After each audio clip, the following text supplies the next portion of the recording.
There are places that don't exist on paper, floors that don't appear in blueprints, rooms erased from memory. But sometimes they remember you. In the shadowed corners of Asia's gleaming cities, where modern lights mask ancient fears, spirits still linger. In elevators that move on their own, in app alerts no one else receives, in doorways that open not to homes, but to history.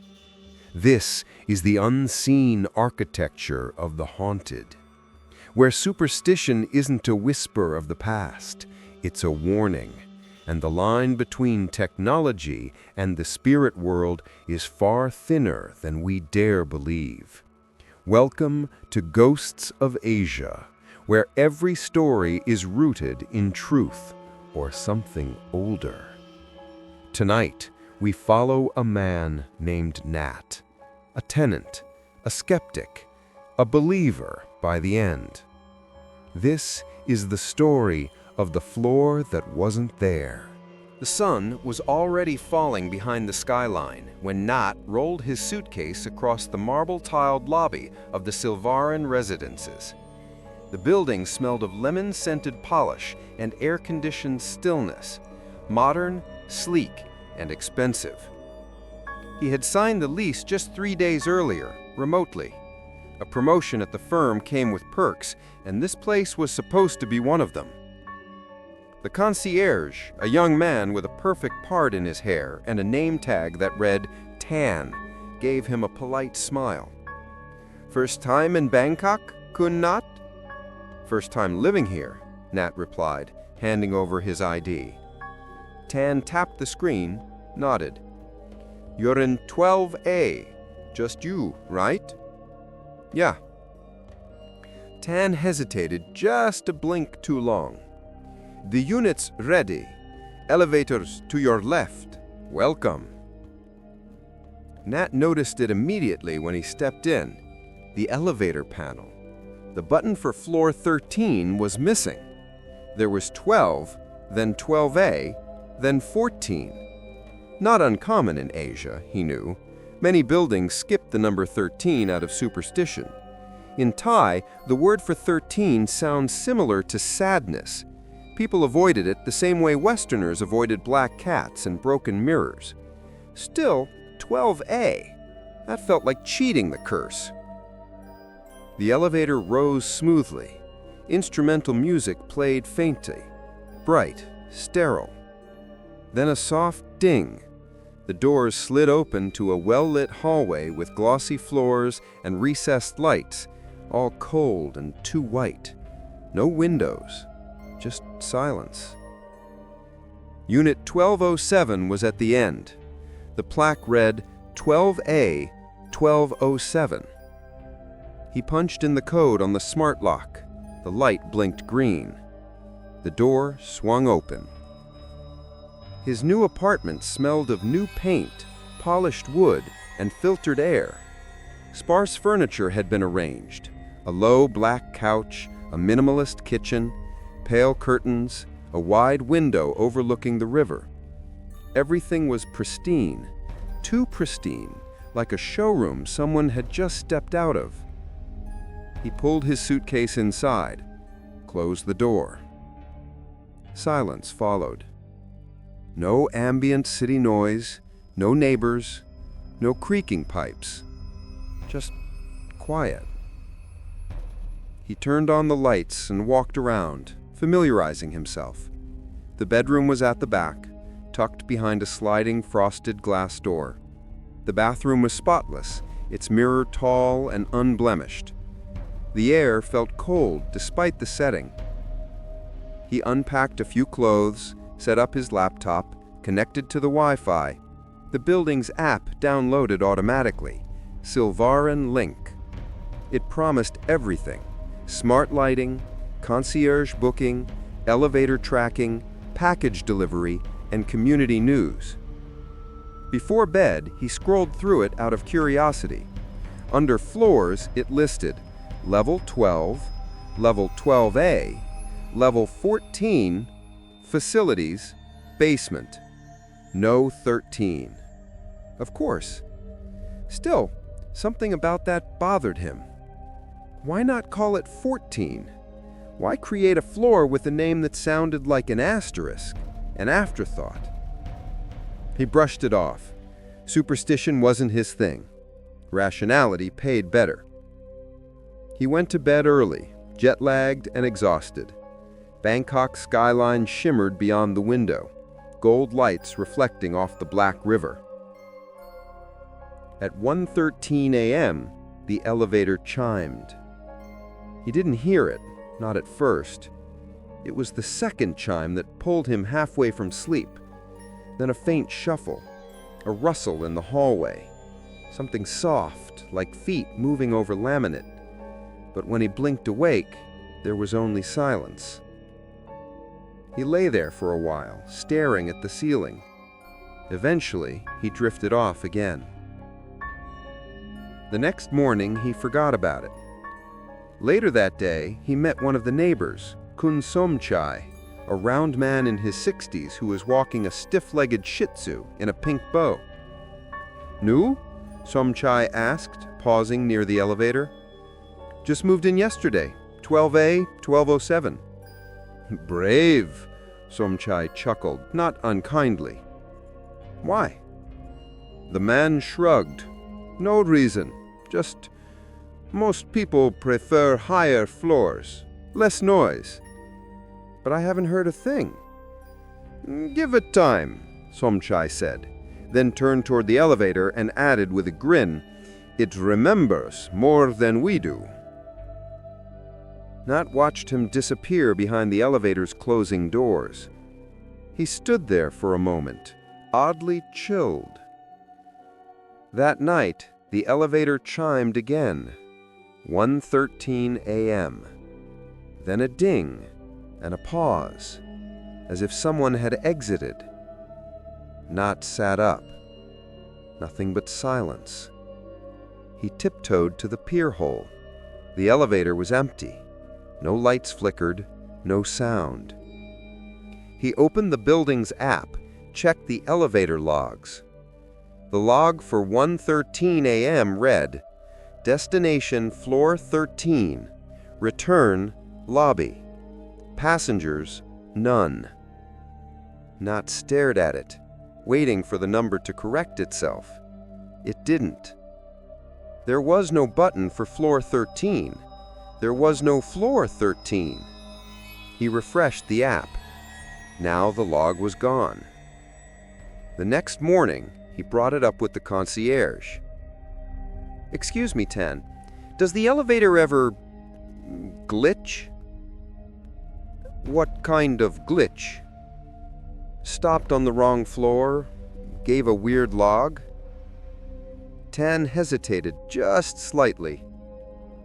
"There's no floor 13, sir." "I know, but last night, around 1:13, the app showed..." "It's probably a sync issue. Happens sometimes when the app updates during off-peak hours. Would you like IT to check your device?" "No, it's fine." Tan nodded politely, but Nat noticed his fingers tightening slightly on the counter. Just for a second. That evening, Nat found the old blueprint of the Silvarin online. The tower had been built over an old commercial block, a series of shop houses, one of which had burned down in the 1980s. He scrolled further and found a scanned newspaper clipping. "Fire destroys shop house near Chao Phraya. Family of 4 presumed dead. Cause undetermined." It didn't mention the address, but when Nat checked the overlay map, the coordinates lined up. Right under where the Silvarin now stood. Right under his unit. That night, the elevator dinged again. But this time, it didn't stop. It moved. From the lobby, up.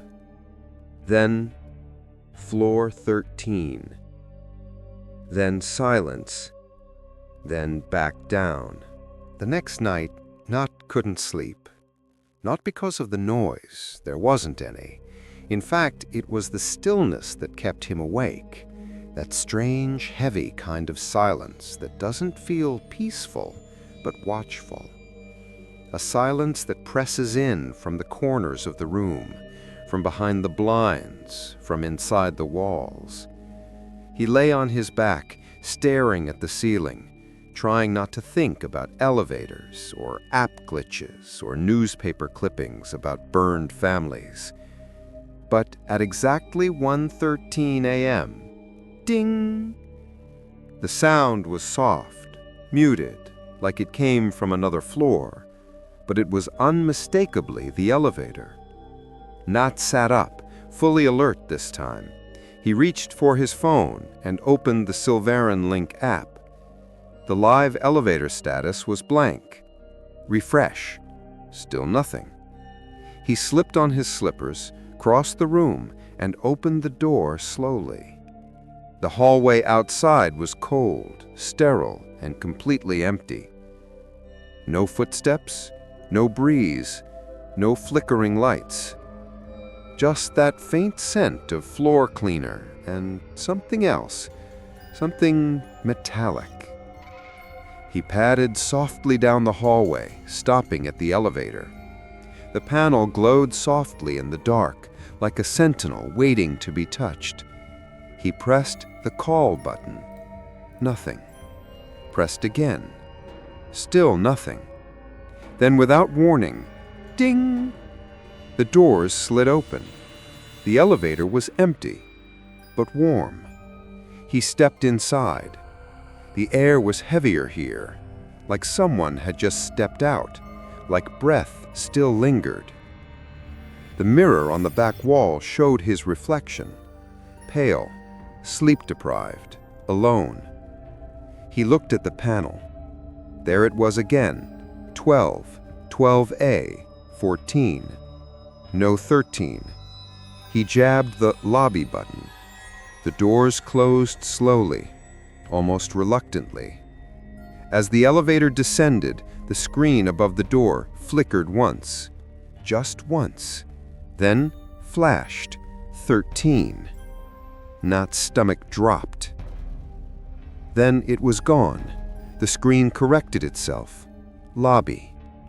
The lobby was empty, silent. He turned around to check the panel again. No button 13.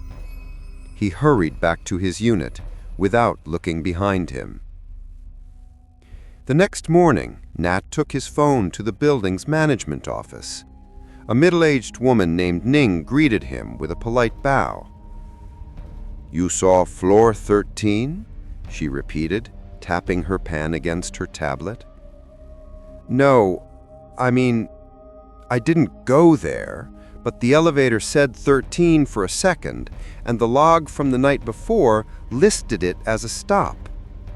Ning kept her face neutral. Too neutral. "Perhaps just a visual error. Sometimes screens flash old data when rebooting. The Silverin system was updated recently." Nat leaned forward. "But there was a floor 13, wasn't there, before it became 12A? Ning looked at him just a little too long. Her fingers paused on the screen.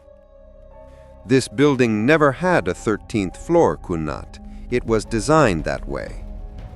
She smiled politely, but her eyes looked tired and afraid.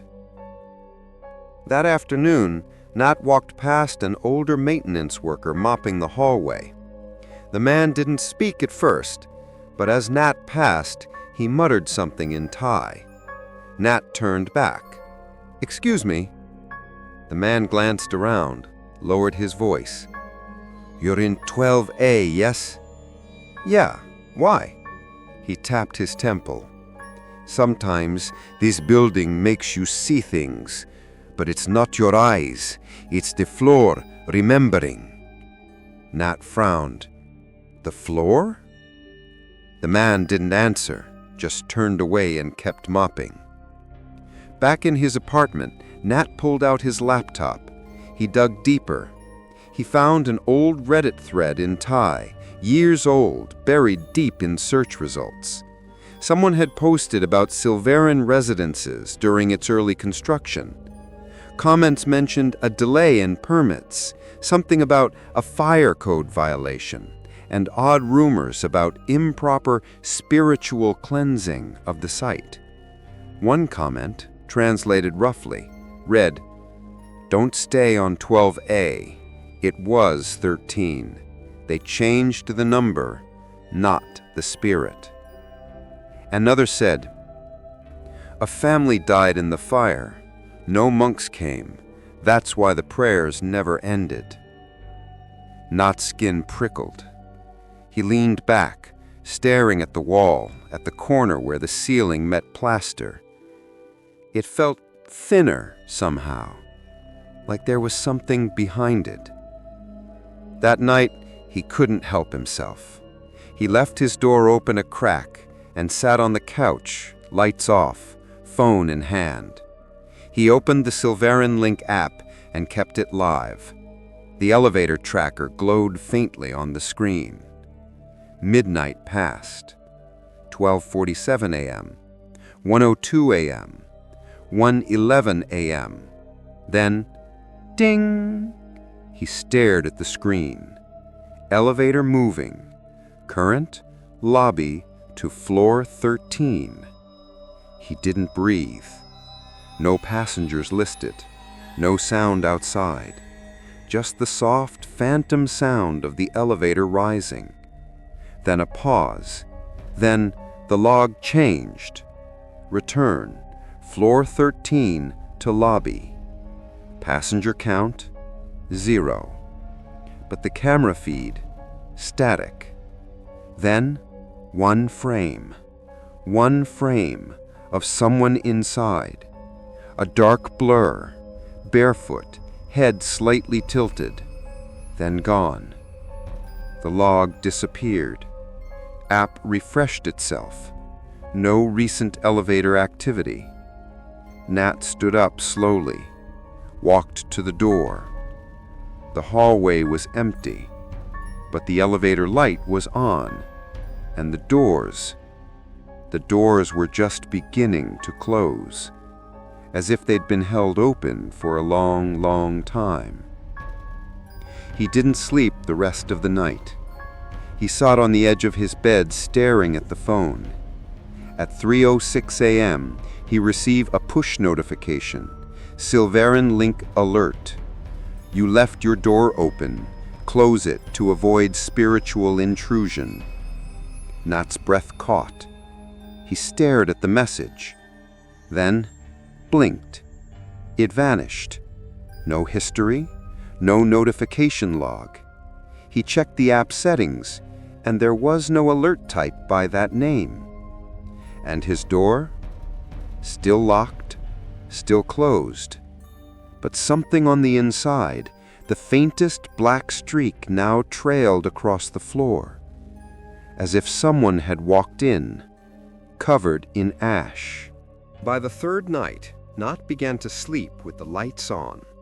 Not all of them, just the hallway light and the lamp by the bed. It made him feel like there was still a boundary between waking and dreaming, as if the shadows couldn't reach all the way in. He didn't tell anyone at work.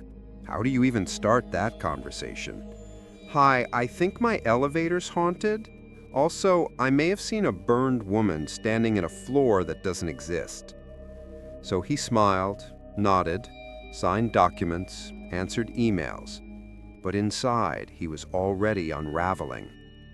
Because during the day, everything felt normal. But at night, the air changed. And then came the sounds.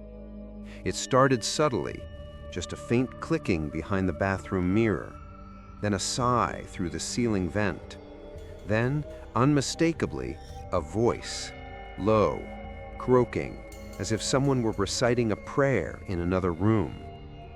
Knott pressed his ear to the wall. The voice was slow, repetitive, almost like a lullaby, except the words were harsh, guttural, Thai, but old. He caught one phrase again and again. Chai, ma, mai, die. He didn't speak much Thai. He looked it up. He cannot escape. He backed away from the wall.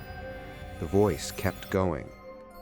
That morning, he asked the front desk if the ventilation system was connected to other units. Tan shook his head, trying not to meet Nat's eyes. No, sir. Each unit has an isolated system, soundproof too. What about the maintenance ducts? Tan hesitated, then leaned in slightly, lowered his voice. There's a back shaft behind your floor. Was sealed during construction. You're not supposed to hear anything. Nat frowned. Then why do I hear? Tan didn't answer. He just looked tired.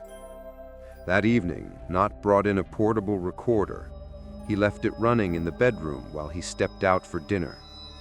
When he returned and played it back, the room filled with static. Then slowly, the sound of a woman crying. Not sobbing, just soft, stuttering breaths. Then a dragging sound, something heavy moving across the floor.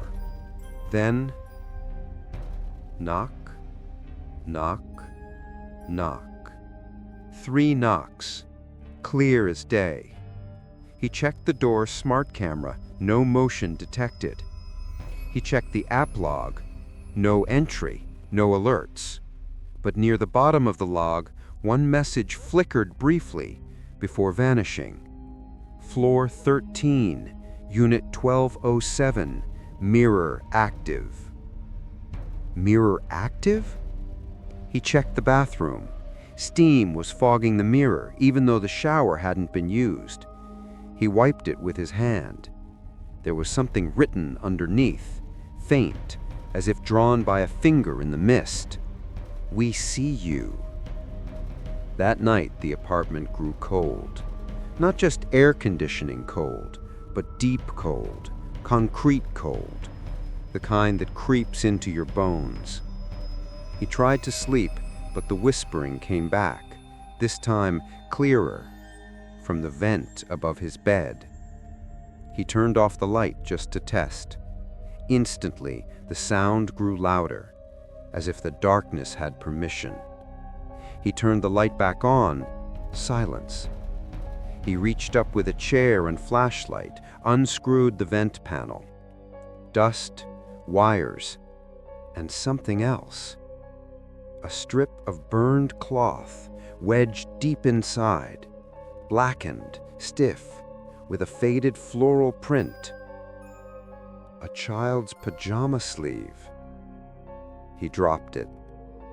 The room felt smaller now, like he wasn't alone. At 1:13 a.m., the elevator chimed again. He didn't check. He curled under the blanket, eyes wide, staring at the ceiling. Then, thud, from inside the wall. Then another, a dragging sound. Then the faintest voice, close now, as if whispering into his ear. Nati, don't forget us.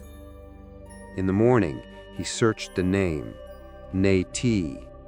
It was his full name, but only his mother used it, only once in a while, when she was angry. No one else in his life called him that, but now something inside the walls did. He visited a small temple at the edge of the river that afternoon. The monks were quiet, peaceful. He approached one, a senior monk with eyes like wet stones. I moved into a new apartment, and strange things are happening. Noises, voices, a name I haven't heard in years. The monk didn't blink. He just nodded. Was there a fire there? The monk asked softly. Not hesitated. Yes. Did anyone pray for the dead? I don't think so. The monk closed his eyes. Then the spirits are still searching, Fire destroys the body, but it does not release the soul unless it is named, unless it is mourned. Nat swallowed. But I don't know who they are. The monk opened his eyes. Then they will ask you to remember. That night, Nat sealed the vent with duct tape. He turned off the lights. He waited. And still, the whispering came. Not from the walls this time. From the floor. From beneath the bed. He didn't dare look. Not when he heard soft, wet breathing. Not when the app pinged at 1:13 a.m. with one line of text. You are on the wrong floor. Bangkok looked different in the daylight. Golden roofs gleamed from distant temples. Long-tail boats cut through the river like forgotten spirits in a modern sea. Noise filled every space: scooters, tuk-tuks, vendors, tourists. But Nat didn't hear any of it. He was on a mission. After another sleepless night filled with whispering vents and flickering lights, he needed answers, real ones. Not tech support, not app patches, not polite nods from concierges avoiding eye contact. He needed history. Old, black and white, forgotten history. He started at the city archives, tucked between two massive condominiums in the older district.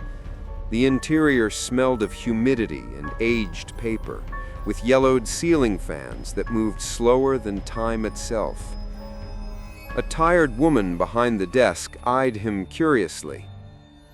"I'm researching a building, the Silvarin Residences.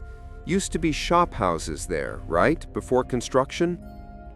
She raised a brow. "That land's changed hands many times," she said, pulling out a record book. "Do you have the old address?" He showed her the coordinates from his lease agreement. She traced her finger across the page, flipped a few more, then paused. "Here." She rotated the book toward him. 1987, Charonrap Soi 11, Incident Report, Structural Fire. There were no photos, just a paragraph. 3-unit structure destroyed by fire. Residents, Mr. and Mrs. S., 1 male child, 1 female elder, all presumed dead. No remains recovered. Fire began on top floor. Cause undetermined. Nat stared at the line. No remains recovered. Which meant no funerals, no rites, no monks, no release. He asked if there was any more detail. The woman pointed to an adjacent cabinet. "Check the microfilm, local papers from that year." He spent the next 2 hours scrolling through grainy black and white reels. Births, marriages, government corruption. Then he found it. Flames Take 4 in Soi 11 shophouse blaze. The image showed the charred remains of a narrow building, a broken stairwell like a spine snapped in half, a girl's shoe in the rubble. The article was short. One witness, a neighbor, said she heard chanting before the fire. Not screams, just soft, low praying. And something else. The family was known to be quiet, traditional, kept an ancestral shrine on the 3rd floor, burned incense daily. Neighbors claimed to see red strings tied to their doorknobs and old symbols painted beneath the stairwell. Nat exhaled slowly. Fire, prayers, symbols. He left the archives in a daze and walked without direction. The city felt too bright, too loud. His phone buzzed with work messages he ignored. Eventually, he found himself near the river again, at a small shop filled with amulets, talismans, and old portraits of monks with closed eyes. Behind the counter sat a wrinkled man who barely looked up. Nat approached with the photo of the burned building on his phone. "Do you know anything about this place?" He squinted. "Shop house, near the pier, burned many years ago." "Yes," Nat said, "the family who lived there. They stayed too long." "What do you mean?" "They kept praying for the dead, but never prayed for themselves." Nat frowned. "I don't understand." The old man pulled something from under the counter, a slip of red cloth, scorched at the edge. He slid it toward Nat. "They tried to contain the spirit of one who died violently, bound it with rope, prayer, and silence. But silence isn't a lock, it's an invitation." He leaned forward. "And when fire comes to a place like that, it doesn't just burn walls, it burns time. It leaves echoes." Nat returned to Silvarin with the red cloth in his pocket. He took the elevator up to 12A. The hallway was empty as always, the air faintly cool. He opened his door. Something was different. The scent. Not cleaner, not air freshener. Burned wood. Faint, lingering. He walked slowly, checking each room. Nothing. But when he reached the bathroom, the mirror was fogged again, even though the water hadn't run. This time was written a single number. 3. Not 13, just 3. That night, Nat didn't sleep. He sat in the living room with the old red cloth beside him and the lights dimmed to a warm amber. He lit incense, not because he believed in anything, but because he needed to. The whispers began earlier than usual. This time, they weren't prayers. They were cries. Small, childlike, and a name. His name. "Nati, why did you leave?" He stood, walked to the mirror again, but the words were gone. He stared at his reflection for a long time. Then his phone lit up. New alert. Silvarin link. Evacuate. Fire detected on floor 13. The timestamp, 1:13 a.m. He jumped. Opened the door. The hallway was pitch black. Emergency lights flickered red along the baseboards. A low alarm beeped, slow, echoing. But when he stepped out, he realized the lights weren't red. They were orange, glowing softly from underneath the cracks in the elevator door, flickering like fire. He stepped closer, and the smell hit him. Ash, soot, something wet. Then silence. The lights shut off. The smell vanished. The elevator dinged. Doors opened. Empty. Inside, the panel looked the same. But just as the doors closed, he saw something flash behind the plastic. A number. 13. But this time, it didn't vanish. It stayed. Dimly lit, scratched but real. He pressed it. Nothing happened. He pressed again. Still nothing. But then, his reflection moved.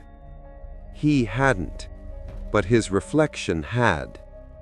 It raised its hand to the panel and pressed 13. The elevator lurched, not screamed. The elevator began to move. The elevator didn't move. It shuddered once, violently, then stopped. The panel went black. No floor number, no light. Just a sudden stillness so absolute, Nat could hear his own blood rushing in his ears. He pressed open door. Nothing. Pressed it again. Still nothing. Then, slowly, the light returned. But not the usual soft white glow. Now it was dim, orange, like candlelight. The panel flickered once, then lit up. Floor 13. Nat froze. This wasn't a glitch. This wasn't a hallucination. He hadn't dreamed it. Floor 13 existed, and he was on it. The elevator doors opened with a slow hiss, revealing a hallway that didn't belong in this century. The lights overhead flickered in sickly pulses. The walls were soot-stained, the wallpaper peeled and stained with smoke. Ceiling fans hung limp, unmoving. The floor was covered in ash, thick in places, like it had snowed indoors. And the air, God, the air. It smelled of wet charcoal and old incense, burned wood, dried blood. But the worst part? At the end of the hallway was his door. Unit 1207, identical, same number, same frame, except this version looked older. The paint was faded, the doorbell was cracked, the floor beneath it scorched. Nat stepped forward slowly, his footsteps crunching in the ash. His phone buzzed in his pocket. He pulled it out. One notification from the Silvarenlink app, but not from the system. It was a direct message from System Root, Hidden Thread. Welcome home. The message auto-deleted before he could screenshot it. He reached the door. The keypad was the same model, but old, faded, rusted around the edges. A faint red glow blinked behind the cracked plastic. Without thinking, he typed his regular passcode, 1207. The lock clicked. The door creaked open. Inside was his apartment, but not. Same layout, same dimensions, but older, like a memory of the space. The furniture was there, but scorched at the edges. The table was half burned. The curtains were melted plastic. The TV was shattered on the floor.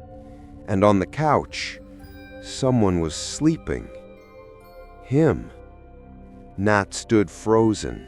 It was himself, asleep, curled on the side, half covered with a blanket.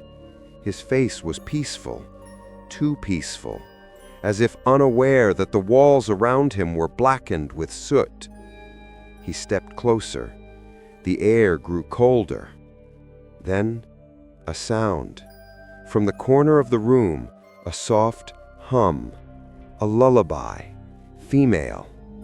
A woman stood beside the couch, facing away, barefoot. Long black hair hung limp down her back. Her clothes were soaked, burnt in places.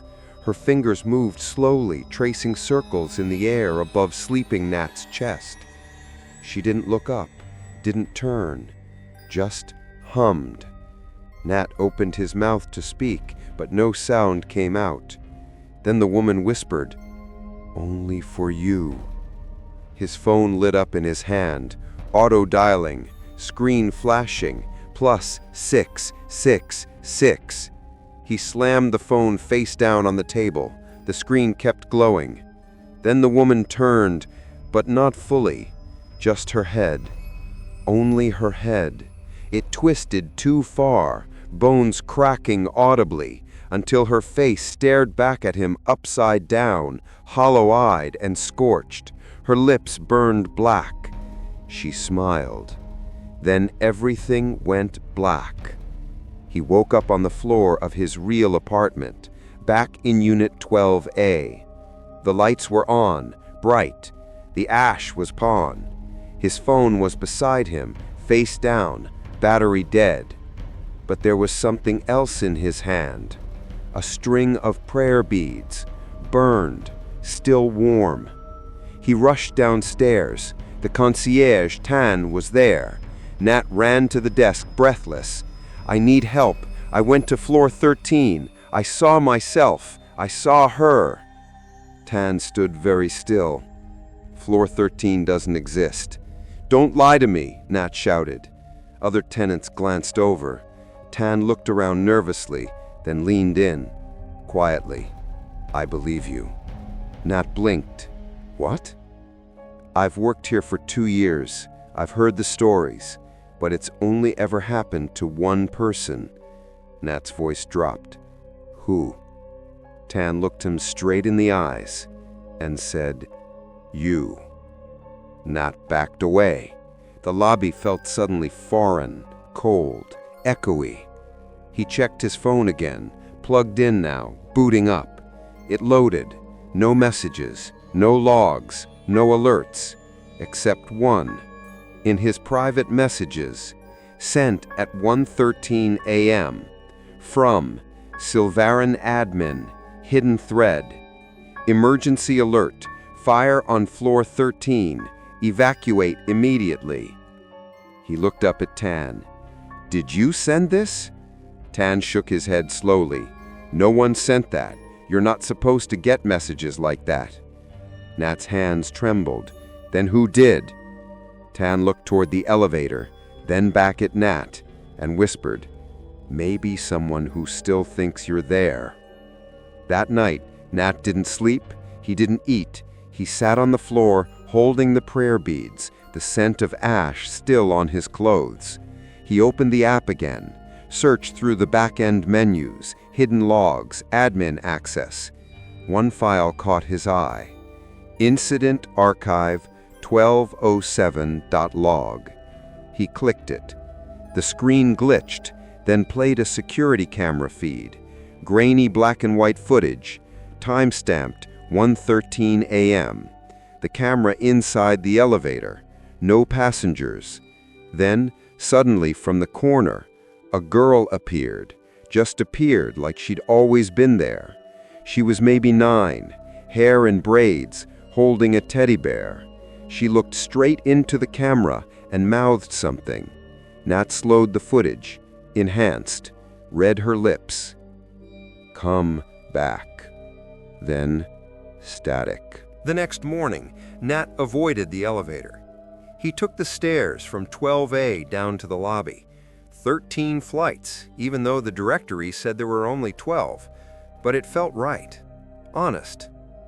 His muscles ached by the time he reached the bottom, but at least the stairs didn't lie. The elevator did. And now it was watching him. He felt it. Every time he passed by, the silver doors gleamed like eyes in waiting, reflecting more than just his image, like it remembered where it had taken him and who had come back with him, because something had. The beads on his desk still smelled of ash. The bathroom mirror fogged over, even with the fan running. And the walls, they whispered, even in daylight. At 3 p.m. he heard it again, the soft, repetitive sound from the vent. A child's humming. The same lullaby, but now slower, sadder, almost unfinished. He recorded it on his phone, played it back. There was a second voice, low, male, whispering over the lullaby in overlapping rhythms, repeating one phrase, "Press the button." He didn't want to, but he had to know. That night, he waited until the building was quiet. Midnight came and went. At 1:02 a.m., he left his unit and walked slowly to the elevator. The panel glowed softly. He pressed the call button. Ding! The doors opened. Empty. He stepped inside. As soon as he did, the lights dimmed by a fraction. The hum in the walls deepened. It wasn't just sound, it was pressure, like the elevator had closed its mouth around him. He stared at the panel. 12, 12A, 14, but no 13. He leaned in, studying the panel more closely. The buttons weren't touch screens. They were physical, plastic, sealed under a glass faceplate. Then he noticed something. A faint outline. The plastic there was fogged slightly, like someone had breathed on it. He reached into his pocket and pulled out a Swiss Army knife. With a soft click, he unfolded the blade and pried at the corner of the panel. The glass cover popped loose with a quiet snap. Behind it was the truth. There was a button, scratched, dull, unlabeled, positioned right between 12A and 14. He scraped gently at the surface. The dust gave way to a faint imprint. 13. Someone had intentionally hidden it. Nat stared at it for a long time. Then, he pressed it. The elevator jolted, not smoothly like usual. It jerked like something had caught the cable. Then began to move, down. One floor. Just one. The floor indicator blinked. 13. The doors opened. The hallway was different now. Not charred, not destroyed.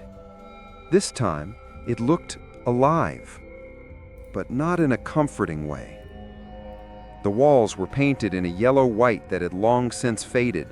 The floor was linoleum, cracked and sticky. Old fluorescent lights buzzed and flickered overhead. It felt like stepping into 1987. There were shoes by every door, worn sandals, child-sized slippers. A mop bucket sat in the corner, rusted and still full of water. A calendar hung crooked on the wall. February. The year was too faded to read. And the air smelled like cooked rice and smoke. He stepped out. Everything was too quiet, like a soundproof box. He walked past door after door until he saw it. 1207. The same door from before. Only this time, it wasn't burned. It looked lived in. A small sticker of a cartoon rabbit was peeling off the edge of the frame. He reached out to knock, but the door opened before he could. A little girl stood there, barefoot, hair in twin braids, the same melted teddy bear clutched in her arms. She looked up at him, not afraid, just tired. "You came back," she said. Nat couldn't speak. Behind her, the apartment looked normal. A teak dining table, a floor fan, a woman's voice humming in the back room. He stepped in. Everything was soft, dusty, but whole. Then the humming stopped, and a voice called out, "Nate, is that you?" It wasn't the voice of a ghost. It was his mother's. He turned the corner into the bedroom. A woman stood by the window, hair tied back, thin shoulders, wearing a faded blouse. Her face was turned away. She was humming again. A lullaby. The same lullaby from the vents. He stepped closer. The woman didn't turn. Then the lights flickered. Once. Twice. And when she finally did turn, her face was not his mother's. It was burned, melted, skin blackened and cracked. And yet her voice was kind. "Don't forget us, Nate," she whispered. Then the flames returned. From the window, from the ceiling, the walls erupted in fire. The little girl screamed. The floor buckled. The world turned orange, and Nat fell. He woke up on the floor of the real elevator, back in Silverin. The doors were open, the hallway was dark, and in his hand was the melted teddy bear, still warm. He stumbled back to his unit, locked the door, and fell to the ground. He held the bear for hours, unable to cry, unable to sleep. At 3:03 a.m., his phone buzzed. New alert, Silver and Link. Thank you for remembering. No source, no option to reply. The notification faded to ash on the screen.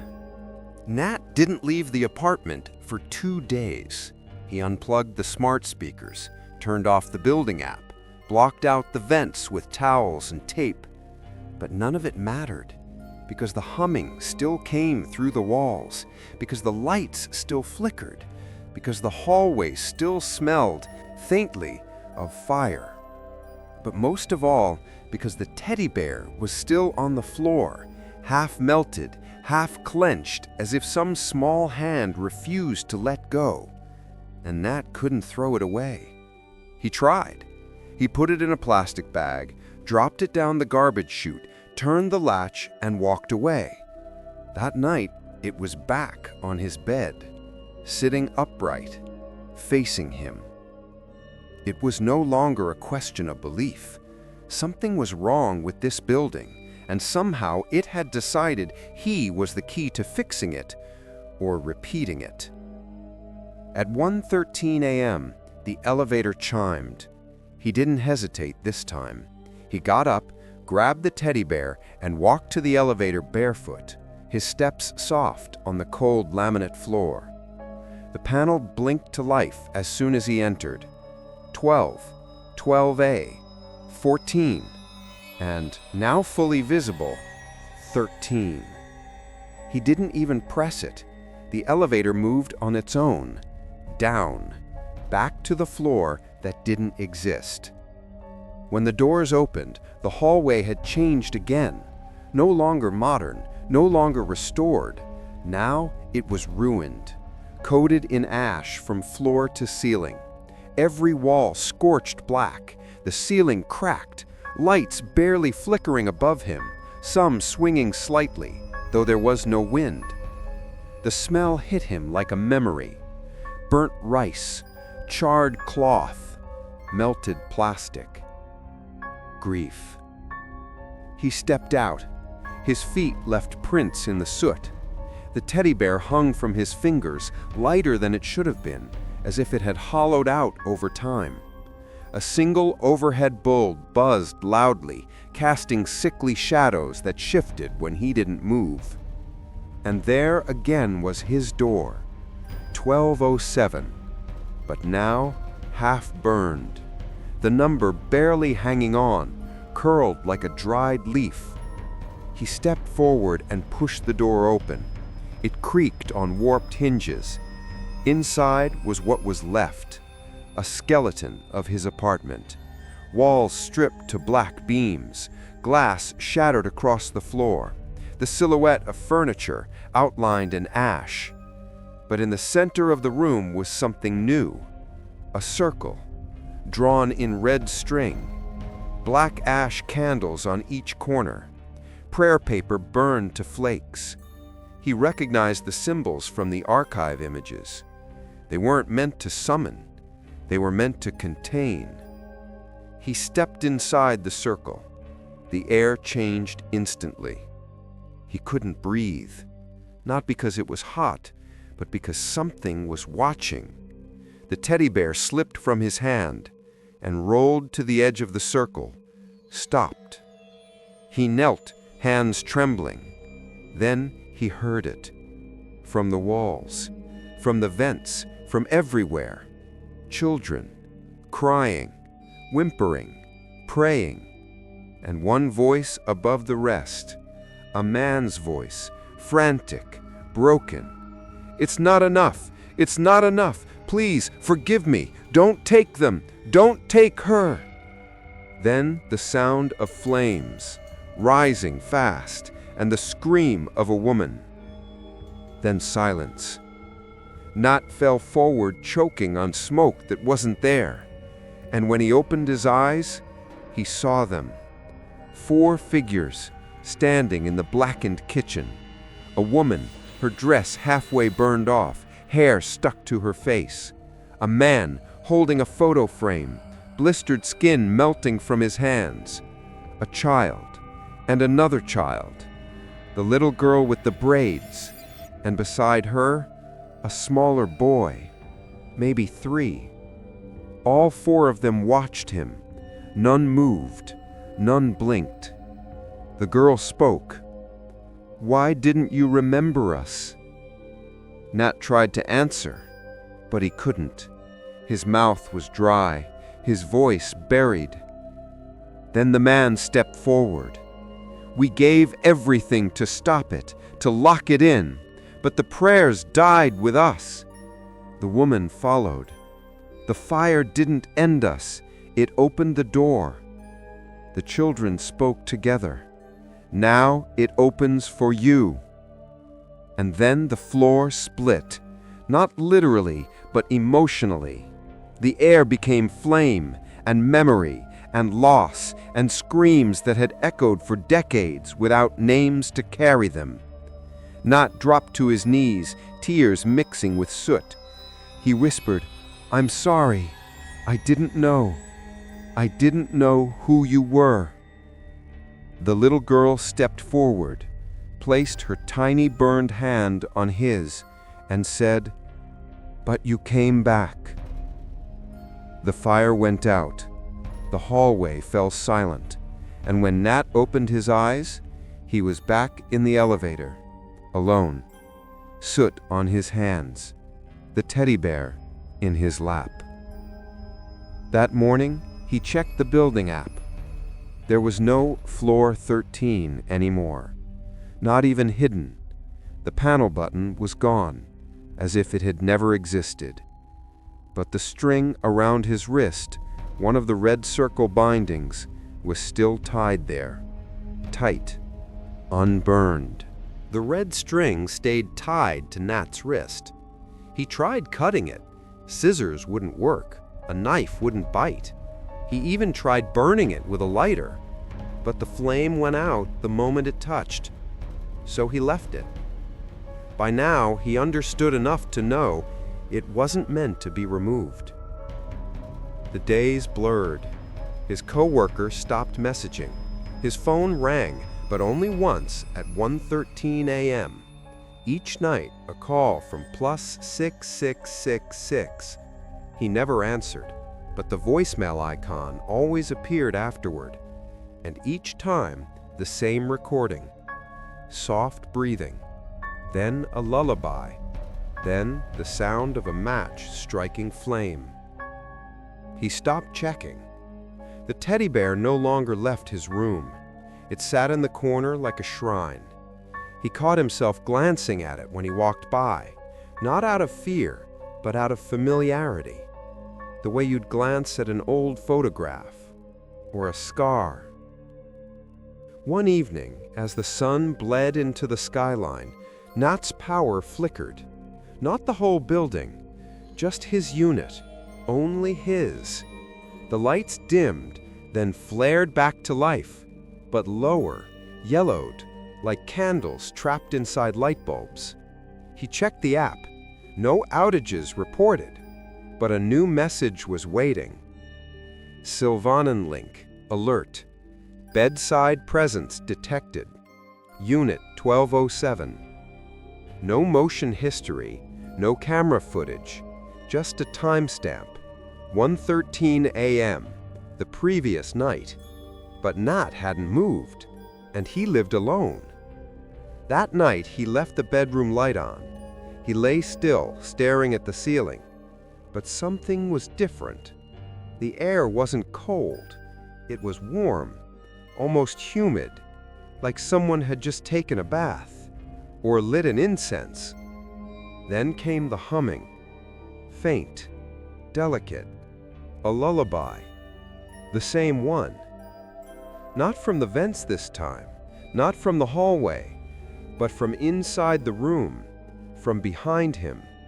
He turned his head slowly, and there she was, the woman, sitting beside his bed, back turned, hair wet, hands resting in her lap. She looked as if she had been sitting there all night, humming to herself, watching him sleep. He tried to move but couldn't, not from fear, but from weight. An invisible heaviness pressed him into the mattress, like the room itself was breathing down on him. The woman kept humming, then stopped. The silence felt like thunder. She tilted her head, not all the way, not like before, just enough to suggest she had heard a question he hadn't spoken. Then she whispered, "We all wake up, eventually." And she reached forward, but not to him, to the space beside him, to a shadow curled next to him in the bed, and not saw it. Another body, his own, asleep, unmoving, breathing slowly as if nothing had ever happened. He tried to scream, tried to move, but nothing worked. The woman leaned over the sleeping version of him and began humming again, a soft, sad tune, the melody rising and falling like a chant heard through thick smoke. Then she turned, fully, slowly. Her face was no longer burned. It was beautiful, young, gentle. But her eyes were not eyes. They were voids, reflective, and in their mirrored surface he saw the fire. He saw her holding 2 children. He saw a man screaming through smoke. He saw walls painted with prayer charms and strings arranged in sacred patterns. He saw flames consuming it all. And through it all, she kept humming. Then her lips stopped and moved again. This time, she didn't whisper. She mouthed a single word: "Stay." And the lights went out. When Nott opened his eyes, it was morning, real morning. Sunlight, cars outside, his phone buzzing. He gasped and sat up. He was alone in the room. The air was back to normal. The teddy bear still sat in the corner. But the other version of himself was gone. Or maybe it had always been him. He checked his phone. No new alerts, no calls, no messages. But in the Silver and Link app, there was one change. A new device listed under Connected Home Sensors. Unit 1207. Bedside sensor. Last recorded movement: 2 occupants. Time: 1:13 a.m. That night, he left the door open.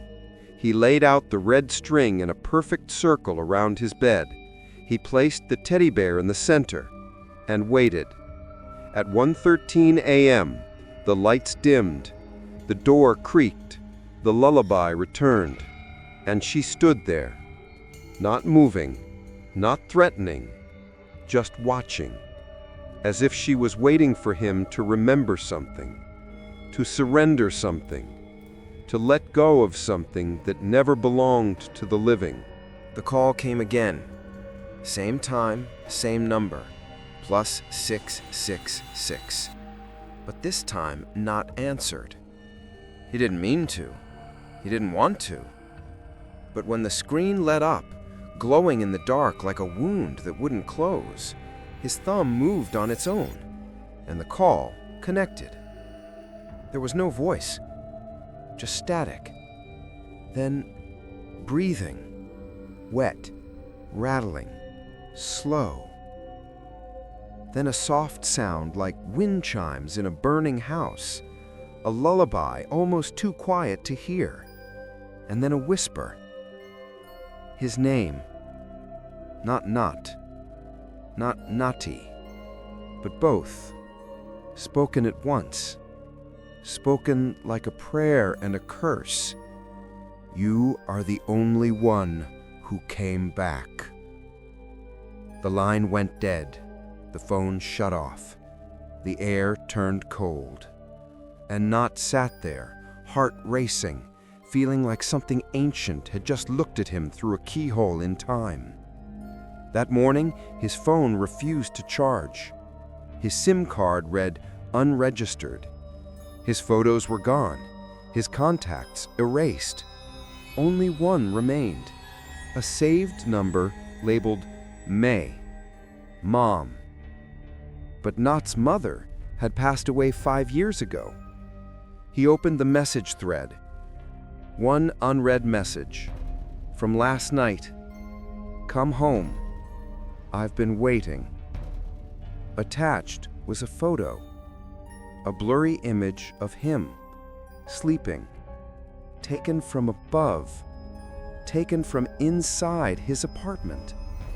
He ran to the security office, demanded to see the building's camera logs. The guard, a young woman who had just started last week, looked startled, then apologetic. I'm sorry, sir. Your unit's camera feed was corrupted 2 nights ago. We can't access any recent footage. Who can? She hesitated, then said softly, only admin. He clenched his jaw. Who's the admin? She looked at her screen, frowned. There's no name. He took the elevator to the 12A floor, but he didn't go home. He walked past Unit 1207 and kept going, toward the stairwell. He opened the door and saw something he hadn't seen before. A second flight, downward, unmarked, dusty, forgotten. It wasn't on the blueprint, wasn't on the app, wasn't supposed to exist, but it was there. So he followed it, step after step. 13 steps down, exactly 13. And then a single black door with no handle, just a peephole. He leaned in, saw nothing. Then, just as he started to pull back, an eye blinked on the other side. He stumbled back, but the door remained still, silent, as if it hadn't moved, as if it had never been there. But now, he couldn't unsee it. That night, the app turned on by itself, opened to a blank white screen. Then a message began typing across it, one letter at a time. N-A-T-E. Then, return. Then, the fire remembers. And finally, the door is open. His phone turned off and wouldn't power on again. He lit candles in the living room, real ones, placed them in a square. He sat in the center with the teddy bear in his lap and whispered, "What do you want from me?" There was no reply, only the smell, ash, hair, smoke, and the faint sound of something heavy being dragged across the floorboards outside. It passed slowly and then stopped right at his door. No knock, just silence. Then, bzzz, the intercom buzzed. Once, then again, then again. He approached it. The screen was off, but the speaker crackled. Then a whisper, "You lived. We didn't." He opened the door.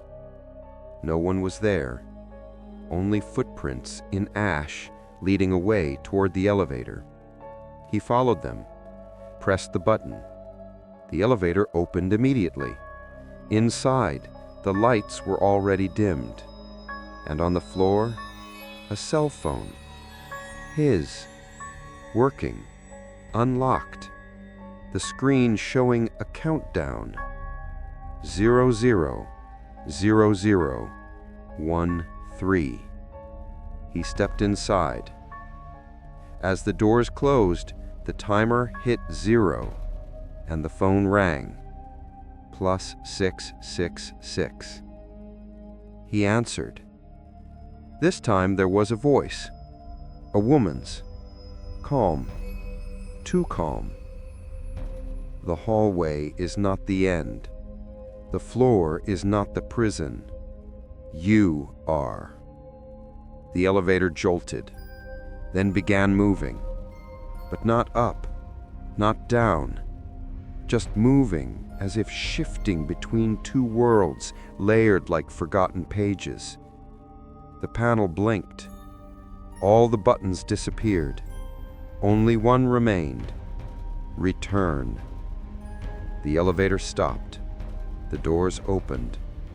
He stepped out into fire. The fire didn't burn him. It held him. Soft at first, warm, like memory, not flame. Not stepped forward, expecting pain, but there was none. Only the sensation of moving through thick smoke that whispered. Each breath pulled voices from the air, cries, laughter, a lullaby sung backward, words he couldn't understand and yet knew were meant for him. You're not dreaming. You're remembering in the wrong direction. When the smoke cleared, he wasn't in the hallway anymore. He was in his old apartment, the first one, the place he lived when he was a child, back in Chiang Mai. The same wooden floors, the same yellow walls, the small desk where he used to draw in silence. But everything was too still, frozen. Dust hung motionless in the air like suspended time. He stepped into the room and saw a boy sitting on the floor, coloring. Crayons scattered, a teddy bear at his feet. Nat's throat tightened. It was him, maybe 6 years old. Same face, same scar above the right eyebrow, same posture, legs folded in, head tilted, humming under his breath. The boy looked up, but his eyes were blank, completely white. Then he spoke. "Why did you stop drawing?" Nat couldn't answer. He hadn't drawn since before the fire. Wait, what fire? This wasn't his home anymore. This wasn't real. He turned away, walked through the kitchen. The oven door was open, empty. The window was covered in soot from the inside. He opened the fridge. No food, just ashes. And on the inside of the door, scrawled in something dark, "Time only burns for the living." The lights flickered, and suddenly he was standing in the Silvarin hallway again. But now, everything was backward. The numbers on the doors ran in reverse. 14, 12A, 12, 11. His feet moved on their own, his hands trembled, and his phone buzzed in his pocket. He pulled it out. A message was typing itself. From unknown. Go back to when you started forgetting. Then another. Go back to before you survived. The elevator opened behind him. Inside, the mirrors were covered with soot, except for a small circle wiped clean. He stepped in, saw his reflection, and in the reflection, behind him, the woman, the one who hummed. Only this time, she looked like someone he knew, familiar. Her face flickered between forms, first his mother, then a stranger, then himself, and then nothing, just flame. The elevator didn't move. Instead, the screen flashed a prompt, "Input floor." He hesitated, then typed 3, the floor number that no longer existed. The elevator dinged and descended. When the doors opened, it was night, not in the building, outside. He was on a sidewalk he hadn't seen in years, the alley where the shop house once stood.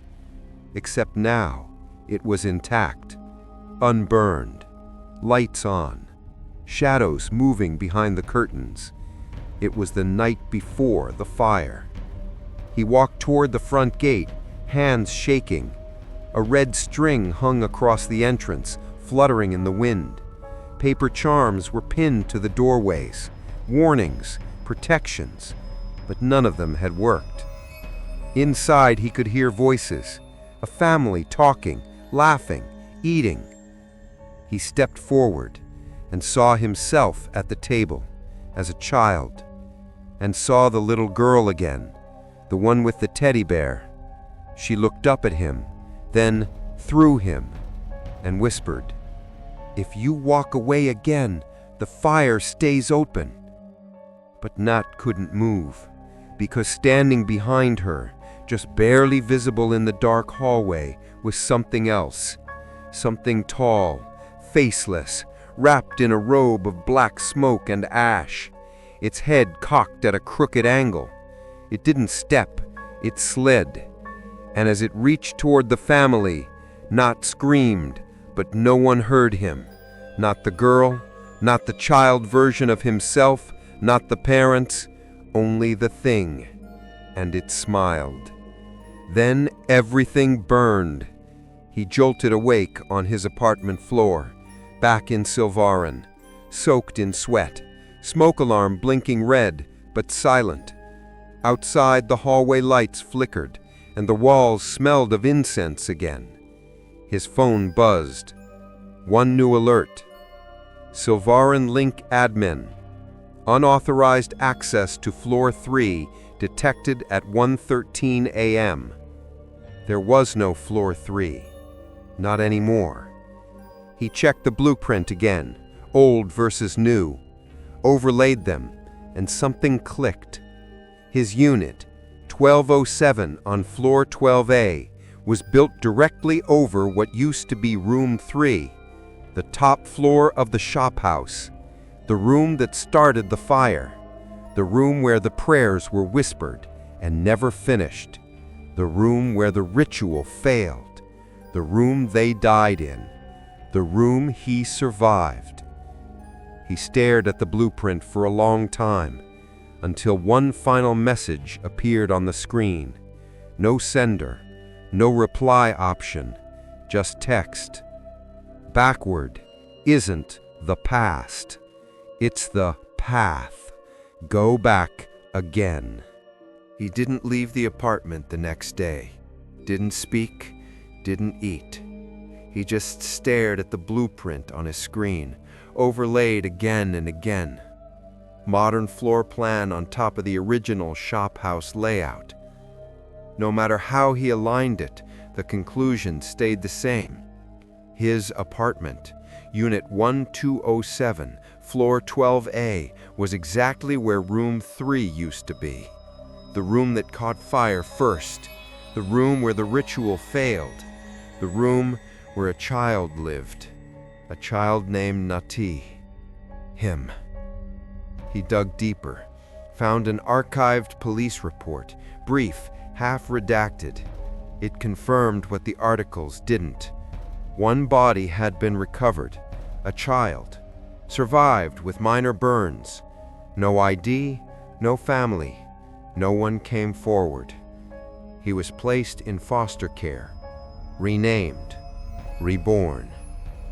Nat. He had forgotten, or been made to forget.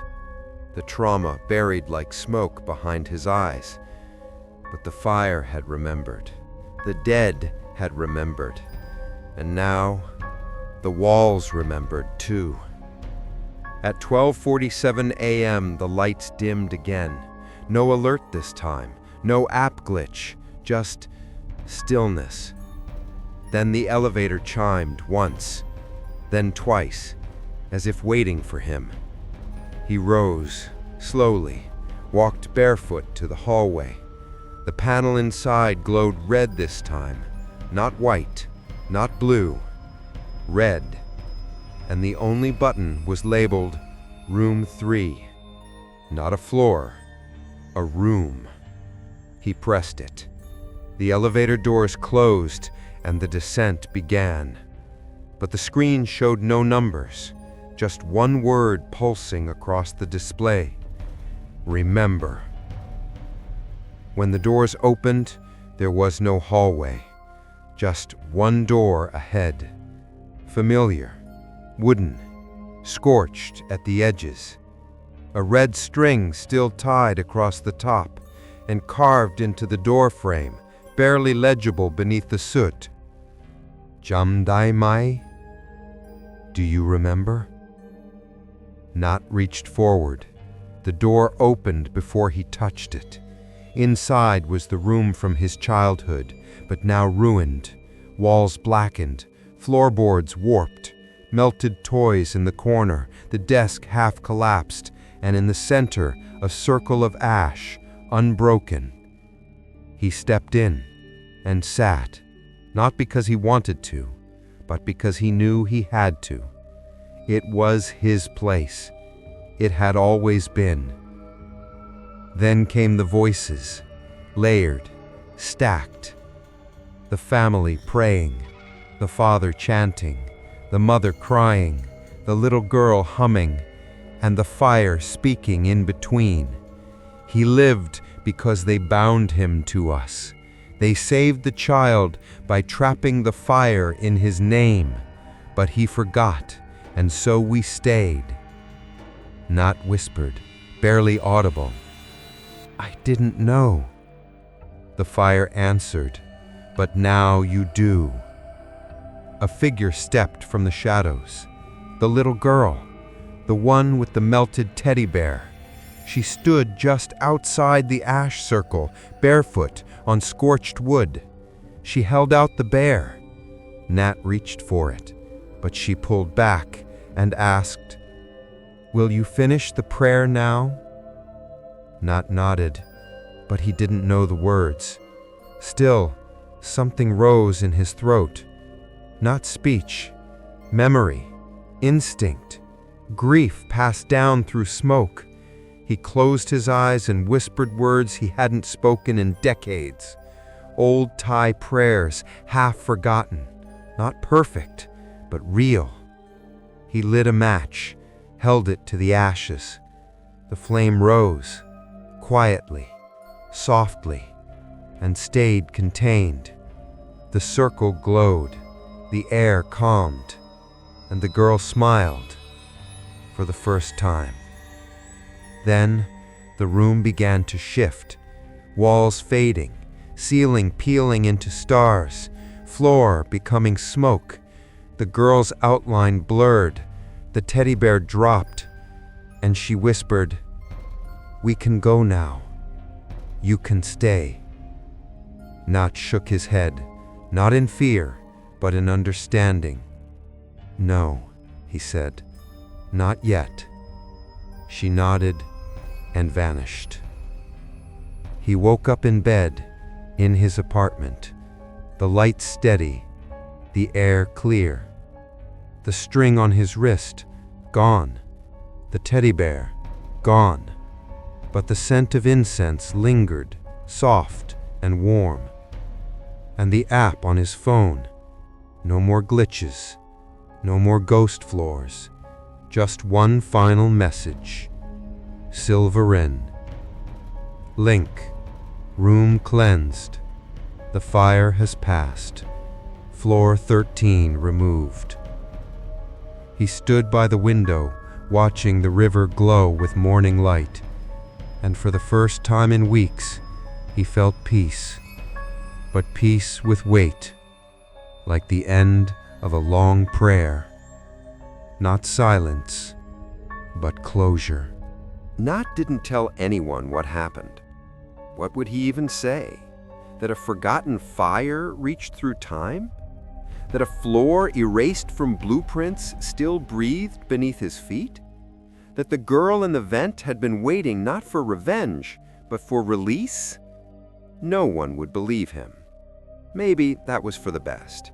Because even now, days later, he wasn't sure he believed it either. Not completely. But some things were different. Small things. The vents no longer whispered. The elevator no longer dinged at 113. The red string was gone from his wrist. His smart lock worked again. And the building's app, once cluttered with ghost floors and hidden messages, now showed only what it should. No floor 13, no room 3, no emergency alerts with his name. Still, the silence felt artificial, like a stage after the actors have left, cleaned, wiped, but not forgotten. So Nat visited the temple again, the one near the river. The same monk was there, the one with quiet eyes and a face carved by years of prayer. Nat sat in front of him, hands folded, and said quietly, "I saw them, the ones who burned. I saw where they died. I was there." The monk listened, head slightly tilted, eyes half closed. "I tried to finish the prayer. I think it worked, but I don't know how to be sure." The monk opened his eyes fully now and asked a single question. "Did you purify the space?" I lit incense." The monk smiled gently. "Incense is for calling, not sending." Nat frowned. "I thought I freed them." "You remembered them," the monk said. "You named them. That is the beginning. But fire must be honored with water. Ash must be grounded with salt. The living must separate from the dead." He handed Nat a small cloth bundle. Inside, sea salt, holy water, and a red candle carved with protective script. "Go back," the monk said softly. "This time, invite them to leave." That night, Nat prepared everything. He turned off all the lights, laid out the salt in a circle near the center of the apartment, poured a small dish of holy water, placed the red candle in the middle, and lit it. Then, in the silence, he whispered, "If you are still here, I give you permission to go." At first, nothing happened, just the flickering of the flame. Then, the air shifted, grew heavier, colder.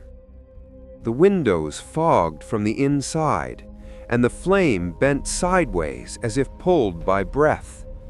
Then came the sound, not a whisper, not a voice, but the soft crackle of fire returning. Nat held his ground. Tears stung his eyes. "Thank you for protecting me, but I'm not a child anymore. You don't have to stay." Then, from the darkness of the hallway, they appeared. All 4 of them, the family, the woman, the man, the little boy, and the girl, all faint, outlined in smoke. The girl stepped forward, teddy bear in her arms. She didn't speak, just looked at him and nodded. The father pressed his palms together and bowed. The mother smiled, though her face was still burned. The younger child held on to his sister's sleeve, silent. And as the candle burned lower, their shapes faded. Not violently, not in pain, but softly, like fog at sunrise, until the room was empty again. The flame went out. The dish of water tipped over on its own. The salt scattered like wind through the circle. And Nat felt something lift from his chest that he hadn't even realized was there. At 1:13 a.m., the elevator remained still. No ding, no motion, only silence. True silence. He opened the building app one last time, checked the logs. No movement, no alerts. Then he tapped on Floor Directory just to see. Only floors 1 through 14. No 12A, no 13, no hidden button, no backward numbering. And yet, at the bottom of the screen, a faint watermark appeared for a moment, then faded before he could screenshot it.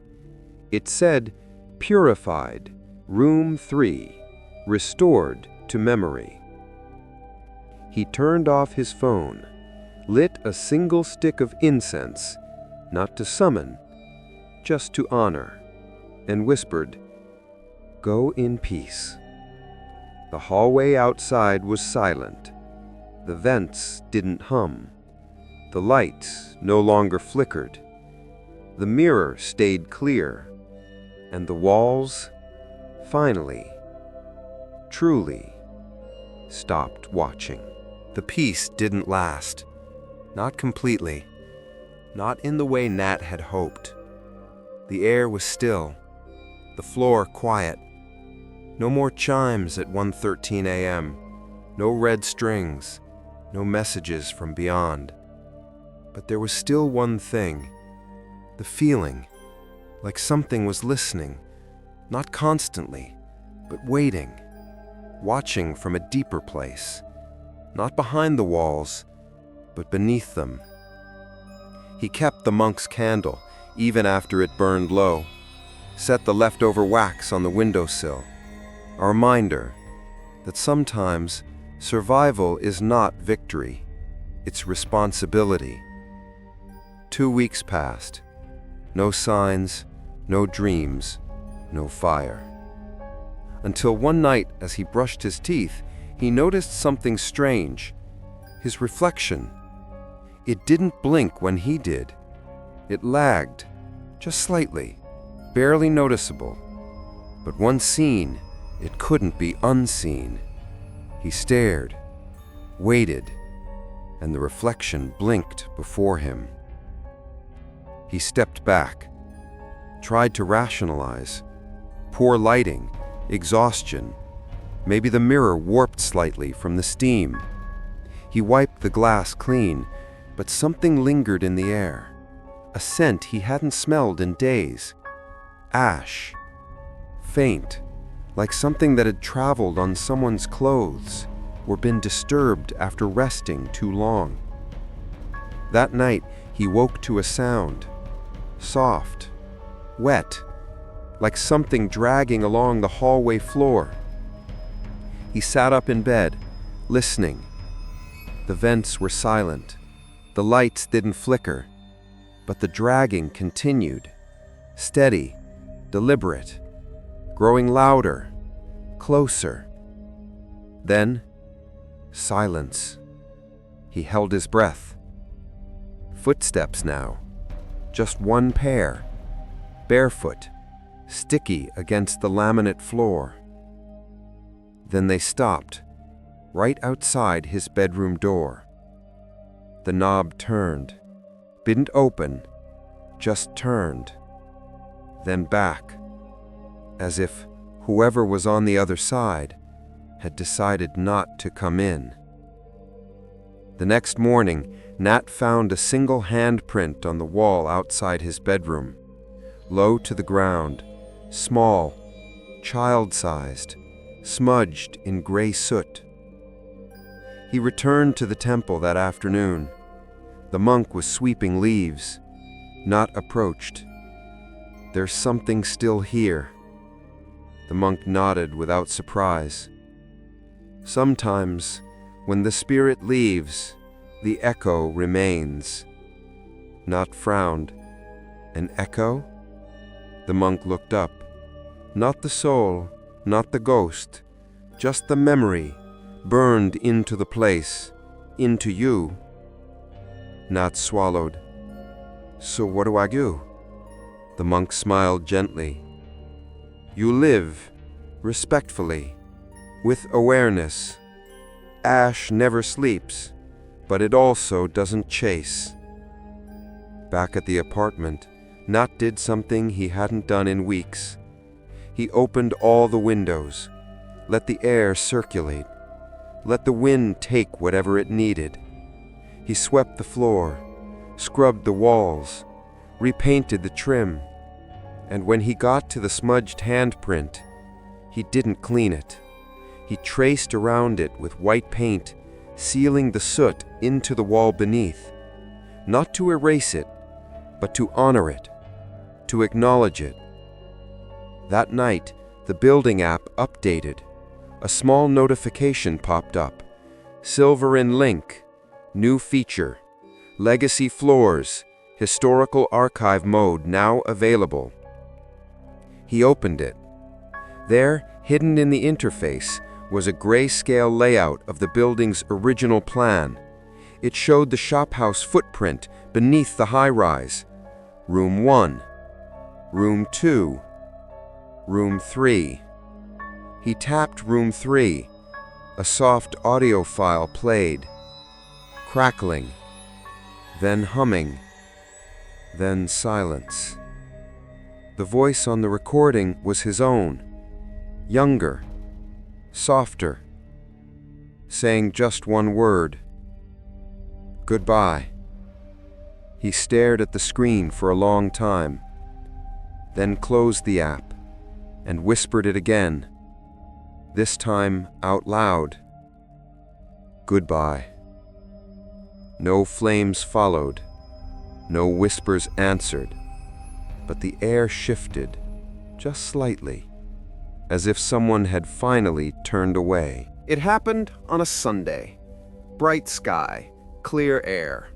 The kind of day that made you forget darkness ever existed. Nat had gone downstairs for the first time in weeks, breathing in sunlight like medicine. No haunting dreams, no echoes from the vents. The building felt ordinary. He stood in the lobby and pressed the elevator button like any other resident. Ding, the doors opened. He stepped in, alone. The panel glowed softly. Nothing strange, just floors 1 through 14. He reached to press 12A, paused, then noticed something. A faint groove. Not a button, but a scar, right between 12A and 14. Barely visible, not lit, not labeled, but there. He stared at it. His reflection stared back. This time it blinked with him.